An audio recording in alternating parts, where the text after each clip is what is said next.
Salut à tous, bienvenue sur ma chaîne, je m'appelle Alex et je suis photographe pro sur Paris et aujourd'hui on se retrouve pour un What's in my bag spécial photographe de mariage. La saison est terminée, du coup je me suis dit que ça pouvait être sympa de vous montrer ce que j'ai emporté avec moi comme matériel pendant toute cette saison. C'est parti!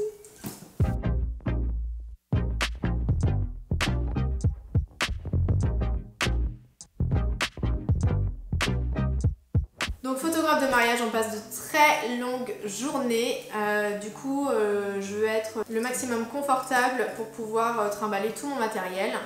Donc je travaille avec ce sac là, qui est un sac de la marque Tarion, qu'on m'a offert très gentiment pour Noël de l'année dernière et qui est très bien fait. Il a plusieurs compartiments comme ça.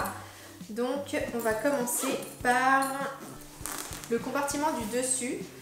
L'intérieur est très pratique comme ça, il contient une pochette où on peut glisser son ordinateur. Le mien c'est un 13 pouces et il passe très bien. Je sais pas si un 15 pouces passerait, je pense que oui. Et il se scratch comme ceci. Et il y a un fond où on peut mettre plein de choses, soit le petit sac à main, soit le nécessaire rapide d'accès, ce qui est plutôt pratique. Et ça se ferme sous cette forme. Sur les côtés, il y a une poche zippée pour pouvoir mettre pas mal de choses aussi, plein de bazar. Et la poche avant qui permet de mettre les objectifs, les boîtiers et les flashs. Donc voilà, ce sac super pratique qui m'a vraiment fait tout l'été, qui s'attache comme ça devant, ce qui est plutôt bien pour le dos. Et puis bah, j'ai mis un petit bandana rouge et une petite pince, très important. Et donc on attaque tout de suite avec le matériel. Donc je shoot avec le 6D Mark II de la marque Canon avec lequel je filme là maintenant. Et dessus est monté un 24-70 série L, deuxième génération, qui ouvre à 4 constants. Donc ce qui est plutôt pas mal, c'est un objectif super polyvalent et c'est très bien. C'est ce qu'il faut, enfin moi c'est ce que j'ai besoin pour faire les mariages. Ensuite, pour tout ce qui est séance couple préparatif, je shoot au 50. Donc j'ai un 50 en plastique qui est très vieux, que j'ai acheté tout au début. C'est un 50, je sais même pas, c'est deuxième génération quand même. Mais il est très vieux et il est je le trouve très cheap. D'ailleurs, je vais le changer incessamment sous peu pour le 50 1.4 qui va un peu me changer la vie, je pense, et sur lequel est monté un filtre amas UV tout simple, c'est juste pour le protéger. Donc voilà, un 50 c'est quand même la base. Je trouve ça très important d'avoir un 50. Enfin moi j'adore travailler au 50. Je vais d'ailleurs le changer, oui voilà, comme je le disais, pour le 1.4. J'aimerais bien m'acheter un 85 et un 35. On verra selon les projets. Ensuite, j'ai un deuxième boîtier de rechange qui est le 7D. Donc ça, je m'en sers pas du tout. Je m'en sers uniquement s'il y a une panne ou s'il y a d'autres prises de vue à prendre très rapidement. Je le prends avec son objectif de base qui est un 18-135.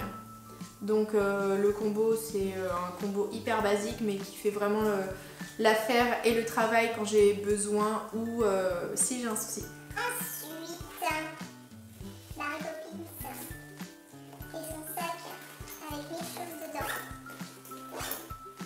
En termes de flash, j'en avais deux mais il y en a un qui m'a lâché cette saison. Donc les deux étaient de la marque Yongnuo. C'est la marque chinoise des flashs, pas cher. Il y a des avantages et des inconvénients à utiliser ce flash. L'avantage pour moi, c'est qu'il est tout en manuel et que du coup je peux m'amuser à faire pas mal de choses avec. Il est assez flexible, donc on peut l'utiliser un peu dans toutes les circonstances. Je pense refaire tout un gros achat sur la lumière en général. D'ailleurs je pense que je vais faire une vidéo là-dessus sur les flashs Speedlight et les flashs de studio. Mais ça m'a fait la saison, c'était très bien. Le désavantage c'est qu'il ne fait pas de TTL, donc il n'y a pas du tout d'automatique. Moi j'avais besoin d'apprendre à utiliser un flash, donc ça m'a bien aidé. Voilà, il a fait le taf. Je l'utilise avec des piles rechargeables Sony, comme ça. Et ça marche très bien. Je le mets en basse puissance toute la soirée. Ça marche du tonnerre. Je prends avec moi mon chargeur de piles rechargeables.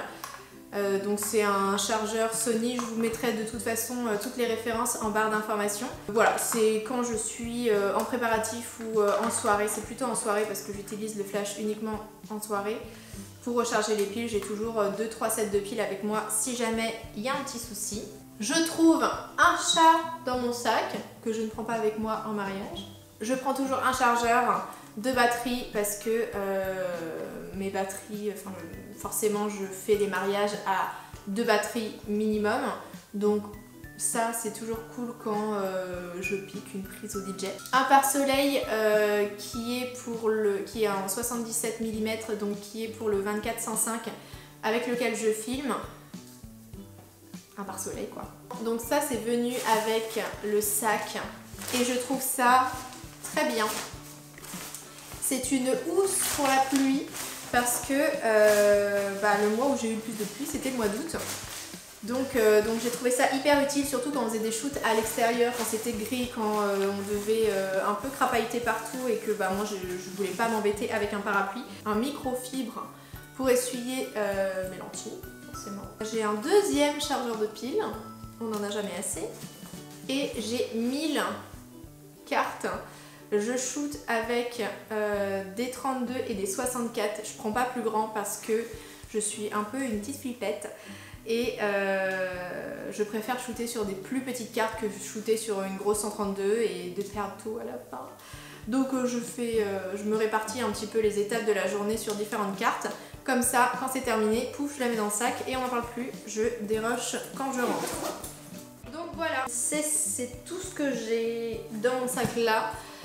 En général, pour une journée, je prends tout ce qui est chargeur de téléphone, du gel hydraulique, un peigne pour la mariée s'il y a besoin, un petit miroir s'il y a besoin, mes cartes de visite, c'est super important.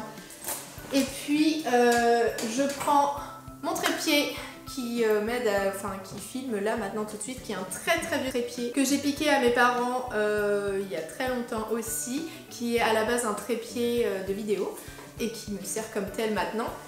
Il me sert donc de trépied photo, il est super solide, il est pas très lourd donc je trouve ça très très bien. Je vais essayer de retrouver aussi la référence et je vous la mettrai en barre d'infos. Je prends aussi un parapluie blanc, un parapluie de studio qui coûte pas très cher, qui est tout blanc, qui me sert à faire des photos un petit peu plus créatives, notamment le soir quand il y a un petit peu moins de lumière, pour réfléchir à la lumière de ce type là. Je trouvais ça assez marrant et j'étais avec un photographe qui avait fait ce type d'idée, donc voilà, je trouvais ça très très bien. Et j'ai travaillé récemment avec un vidéaste qui lui prenait sa glacière pour mettre tout ce qui était boisson et snack et j'ai trouvé ça super. J'avoue que j'y ai pas pensé avant, surtout l'été où je prends une bouteille d'eau fraîche quand je pars et qui est bien sûr chaude à la fin de la journée. J'essaie de pas trop me charger, surtout dans le sac que je prends toute la journée. Tout ce qui est pied, parapluie et petites choses de rechange, je le laisse dans ma voiture parce que au moins je sais que je laisse, ça me rassure même si je ne l'utilise pas. C'est toujours cool d'avoir ça. Et puis voilà. J'espère que cette vidéo vous a plu, qu'elle vous a inspiré. Et puis de toute façon, j'en referai une spéciale pour les voyages, je pense. Parce qu'il y a des petites choses qui se prévoient pour début 2020 et j'ai très hâte. En attendant, voilà. Et merci de continuer cette aventure avec moi et je vous dis à une prochaine fois.